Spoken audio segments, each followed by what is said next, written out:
Hello and welcome दोस्तों, study roof में आप सभी का स्वागत है। आज हम लोग एक बहुत इंपॉर्टेंट टॉपिक पर डिस्कस करेंगे और वो है, आप सभी को समझ में आ गया होगा, BTIA bilateral trade and investment agreement. कई बार आपने इसको न्यूज़ में सुना होगा। जी हाँ, कई बार ये न्यूज़ में रहा है और पिछली अगर हम लोग बात करें तो 1 सेंचुरी से लगभग ये न्यूज़ में रहा है। आखिर क्या है ये BTIA? और यहाँ पर जैसे मैंने लिखा है कि India European union free trade agreement, क्या यह संभव है? और अब हम लोग इस पर चर्चा करेंगे कि क्या भारत या यूरोपियन यूनियन का भविष्य बनेगा, और यह भी देखेंगे कि क्या ब्रिटेन के एग्जिट होने के बाद इस पर क्या इम्पैक्ट पड़ेगा, क्योंकि ब्रिटेन आप सभी को पता है कि जनवरी 2021 में यूरोपियन यूनियन से अलग हो गया है और यूरोपियन यूनियन में अब 27 कंट्रीज सिर्फ रह गई हैं। तो इन सारी चीज़ों पर चर्चा करेंगे और देखेंगे हम लोग कि क्या कैपेबिलिटी है और ट्रेड में भारत और यूरोपियन यूनियन के ट्रेड में अभी और कितनी क्षमताओं में विस्तार किया जा सकता है। ये सारी बातों पर हम लोग चर्चा करेंगे। तो आइए देखते हैं। सबसे पहले हम लोग ये समझते हैं कि आखिर ये है कहाँ। तो देखिए, अभी आपको पता चल रहा होगा, ये 19 फरवरी 2021 की न्यूज़ आई है कि इंडिया और European Union expresses hope to forge host of bilateral cooperation arrangements. तो इसमें हम लोगों को ये देखना है, आखिर ये समझना है कि आखिर BTIA है क्या। पूरा टॉपिक हम लोग कवर करेंगे, तो मेरे साथ इस वीडियो को लास्ट तक आप देखिएगा और वीडियो पसंद आए तो चैनल को सब्सक्राइब कीजिएगा और वीडियो को लाइक भी कीजिएगा। देखिए, यहाँ पर आपको ये नरेंद्र मोदी और यूरोपियन यूनियन के जो प्रेसिडेंट हैं वो हाथ मिलाते हुए नजर आ रहे होंगे। तो ये सारी चीजें शुरू कहाँ से होती, कहाँ से स्टार्ट होती, तो अगर मैं आपको बताऊं तो 2006 में एक मीटिंग हुई थी, हेड्स की मीटिंग हुई थी, हेड्स ऑफ स्टेट की। तो वहां पर ये लोग क्या करते हैं कि ये लोग निर्णय लेते हैं कि नहीं, एक कोई ऐसा ही बायलैटरल ट्रेड एग्रीमेंट बनाना चाहिए। आप लोगों को पता है कि यूरोपियन यूनियन जो है एक एक तरीके का एक संगठन है, एक ऑर्गेनाइजेशन है जो लगभग 27 कंट्रीज से मिलकर बना हुआ है और इसको आप एक कंट्री की तरह कुछ देर के लिए ट्रीट कर सकते हैं। तो ऐसे बायलैटरल जो ट्रेड एग्रीमेंट्स होते हैं वो होते किस लिए हैं? वो इसको द्विपक्षीय व्यापार कहा जाता है। द्विपक्षीय व्यापार इसको कहा जाता है, यानी दो पक्षों से। तो इस पर कंट्री ए एक साइड होती, कंट्री बी एक साइड होती है और ये दोनों आपस में ट्रेड के लिए कोई एग्रीमेंट करते हैं। जैसे आप अगर बात करें तो डंपिंग के लिए लेकर, या ट्रेड बैरियर्स को लेकर, कस्टम्स को लेकर, सर्विसेज को लेकर या इन्वेस्टमेंट को लेकर, ये लोग म्यूचुअली कुछ एक्सेप्ट करते हैं और उन मुद्दों पर लागू करते हैं। कुछ एक दूसरे में कंट्रीज को छूट भी मिलती है। ठीक है, ये इन कंट्रीज के साथ जो भी ट्रेड होगा वो अदर कंट्रीज के साथ जो ट्रेड होगा उससे काफी सस्ते और रियायती दर पे होगा। तो ये सारी चीजें होती हैं। तो 2006 में ऐसा ही कुछ करने की शुरुआत की गई थी। उसके बाद 2007 में जो है, इसको देखा जाए तो BTIA या European union India trade deal के नाम से इसको खड़ा किया गया। उसके बाद अगर हम लोग देखें कि ये क्या बायलैटरल ट्रेड एग्रीमेंट ये है क्या, तो देखिए, जैसा मैंने आपको बताया कि जून 2007 में इंडिया और यूरोपियन यूनियन ने नेगोशिएशंस शुरू किए। ये जो 2006 में इनकी जो मीटिंग हुई थी हेलसिंकी में, तो 2006 में एक हेड्स मीटिंग करते हैं ये लोग हेलसिंकी में। और यहाँ पर ये लोग एक कमेटी होती है इनकी, India EU high level technology committee जो उनकी होती है। जैसे इंडिया यूरोपियन यूनियन, हम लोग ये कहते हैं हाई लेवल टेक्निकल ग्रुप जो होता है इनका, ये ग्रुप स्टडी करता है और इस ग्रुप के स्टडी के बाद ही ये रिकमेंड करता है कि नहीं, इंडिया और यूरोपियन यूनियन के बीच में बहुत सारा पोटेंशियल है ट्रेड के लिए और इसमें बहुत सारी चीजें ऐसी हैं जो सुधार की जा सकती हैं। तो यहाँ पर ये 2006 में ये रिपोर्ट प्रकाशित होती है और इस सारी बातों पर डिस्कशन होता है। तो 2007 में इस रिपोर्ट को आधार बनाकर, ये रिपोर्ट जो होती है आधार बनाकर 2007 में यूरोपियन यूनियन और इंडिया नेगोशिएशन शुरू करते हैं bilateral trade and investment agreement, Brussels जो बेल्जियम की राजधानी है वहां पर। और यहाँ पर देखिए, ये कमिटमेंट होता है जो 7th इंडिया EU समिट होती है, यही जो मैंने आपको बताया हेलसिंकी में, ये 13 अक्टूबर 2006 को जो हुई थी। यहाँ पर जो India EU high level technical group जो है, इसकी रिकमेंडेशन पर बेस्ड होता है। तो यहाँ पर ये टर्म हमारे सामने आता है bilateral trade and investment agreement. देखिए, यूपीएससी में ये 2 बार क्वेश्चन पूछा जा चुका है अलग अलग। एक तो डायरेक्ट क्वेश्चन पूछ लिया था कि recently seen in news BTIA ये किससे संबंधित है, और एक क्वेश्चन शायद 2018 का जो यूपीएससी का क्वेश्चन पेपर था उसमें ये पूछा गया था। यहाँ तक कि UPPSC में भी ये पूछा जा चुका है। तो बहुत इंपॉर्टेंट टॉपिक हमारे लिए बन जाता है और इसे हमें लास्ट तक देखना है, सारी चीजें समझनी है, हर एक चीज हम लोग कवर करेंगे। अब अगर हम लोग देखें तो यहाँ पर एक पोटेंशियल की बात होती है कि इसमें बहुत सारा पोटेंशियल है। आखिर क्यों ऐसा कहा जाता है?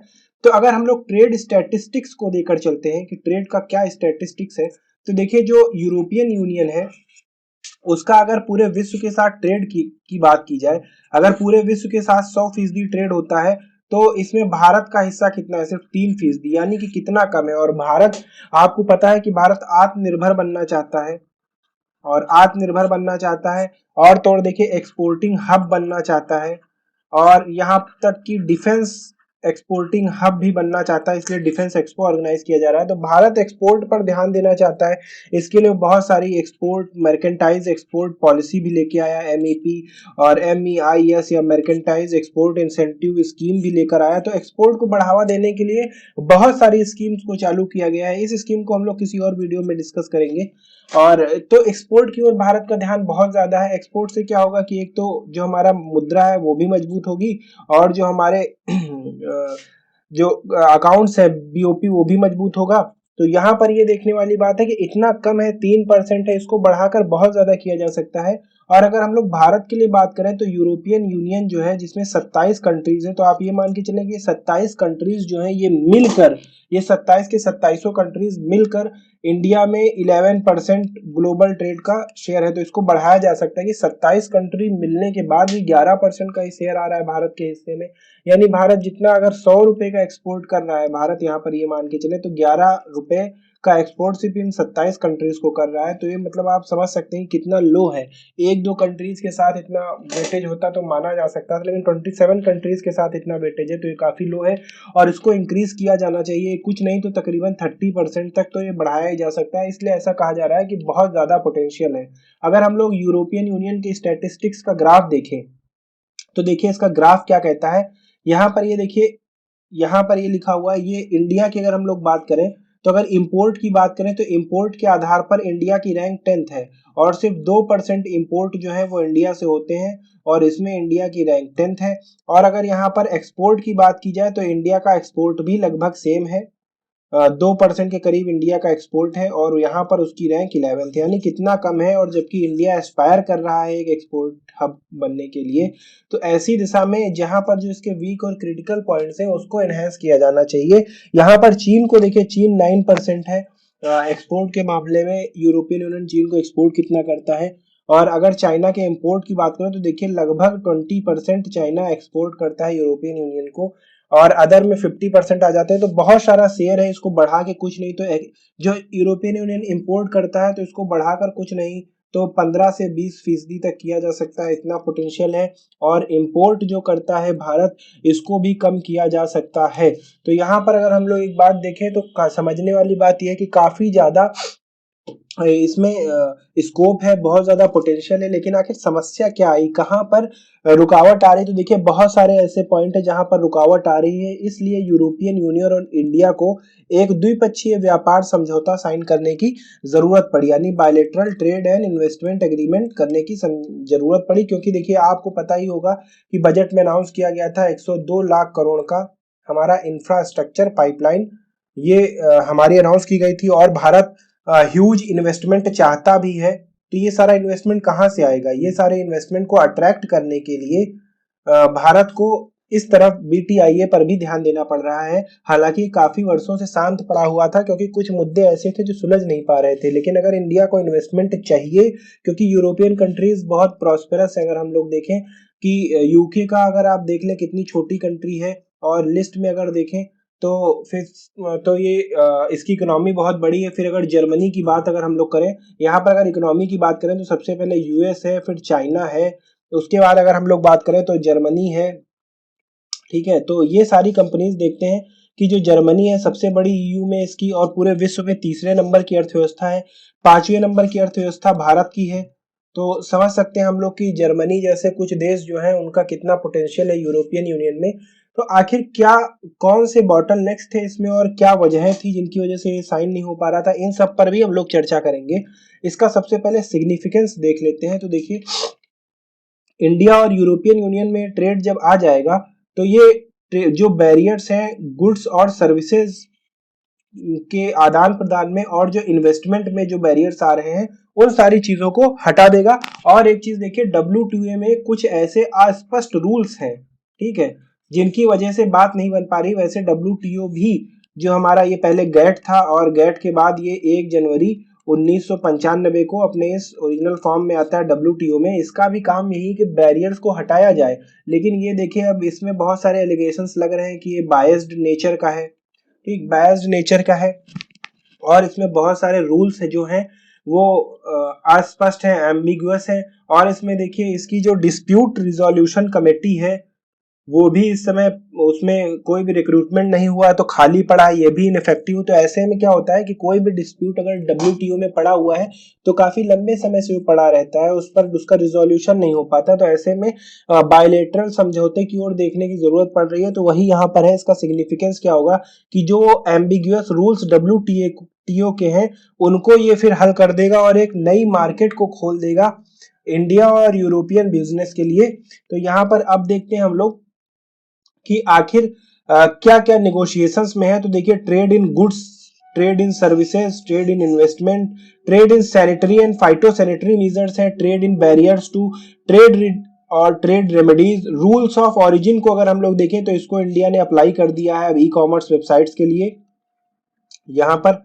और आपने देखा होगा कि अब आप जब भी कभी फ्लिपकार्ट पर या अमेजोन पर कोई भी सामान किसी भी ई कॉमर्स वेबसाइट पर खरीदते हैं तो उस ई कॉमर्स वेबसाइट पर वो सारी चीजें जो है यहाँ पर कंट्री ऑफ ओरिजिन भी दिखा देता है आपको, ठीक है, कंट्री ऑफ ओरिजिन भी दिखा देता है। और यहाँ पर देखिए अगर हम लोग तो कस्टम्स को लेकर यहाँ पर नेगोशिएशंस किए जाएंगे, ट्रेड फैसिलिटेशन को लेकर किए जाएंगे, ट्रेड डिफेंस को लेकर किया जाएगा, और क्या होगी गवर्नमेंट प्रोक्यूरमेंट पॉलिसी, इस पर भी रूल्स बनाए जाएंगे, स्पष्टता लाई जाएगी। उसके बाद डिस्प्यूट रिजोल्यूशन जो मेन इंपॉर्टेंट है, डिस्प्यूट सेटलमेंट, इस पर ये मोस्ट इंपॉर्टेंट है, और इस पर भी रूल्स की जो WTO में एम्बिग्यूटी बनी थी, जो WTO में डिस्प्यूट रिड्रेसल है मैकेनिज्म, उस पर जो अस्पष्टता बनी हुई है, अगर हम यूरोपियन यूनियन के साथ इस पर भी कोई नए रूल फ्रेम कर देते हैं तो हम लोग WTO को थोड़ा सा बाईपास कर पाएंगे। उसके बाद इंटेलेक्चुअल प्रॉपर्टी राइट्स, ये भी एक बहुत बेहतरीन मुद्दा है। देखिए